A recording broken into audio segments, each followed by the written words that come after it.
comment savoir si votre mari est marié spirituellement à sa mère ou si votre femme est mariée spirituellement à son père? Déjà, c'est quoi le mariage spirituel? Le mariage spirituel, c'est lorsque le père, il est marié à sa fille ou le fils, il est marié à sa mère. C'est lui, en fait, le mari de nuit de sa fille ou de son fils. Je vais vous rendre le témoignage d'une sœur concernant cette histoire de mariage spirituel.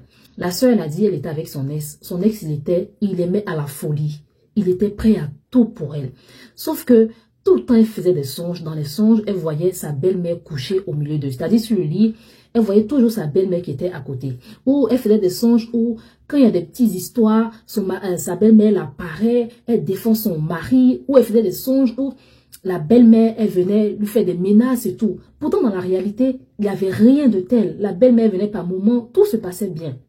Vous voyez? Mais elle s'est rendue compte que son mari, il était à son 6e mariage. Je sais pas si c'était son 6e couple, un truc comme ça. Il n'arrivait pas à avoir une relation stable.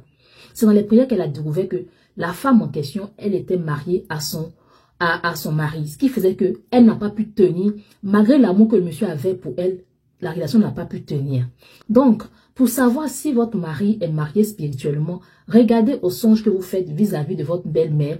Regardez aux songes que vous faites. Regardez aux attitudes. Soyez vraiment attentifs et vous verrez que le Saint-Esprit vous ouvrira les yeux. Et quand il vous ouvre les yeux, levez-vous. Priez pour que le monsieur ou la femme prenne conscience. Parce que quand l'homme ou la femme n'a pas conscience de son état spirituel, en fait, tu vas lui parler, mais il va rien comprendre. Il va se dire, arrête d'accuser ma mère, arrête d'accuser mon père. Vous voyez ce genre de choses-là. Donc, priez pour que le Saint-Esprit lui ouvre les yeux sur son état spirituel. Que le Saint-Esprit lui ouvre les yeux sur sa mère, sur son père. Quand le Saint-Esprit aura ouvert ses yeux, ça sera un petit problème. Vous aurez juste à prier pour délier ce mariage spirituel.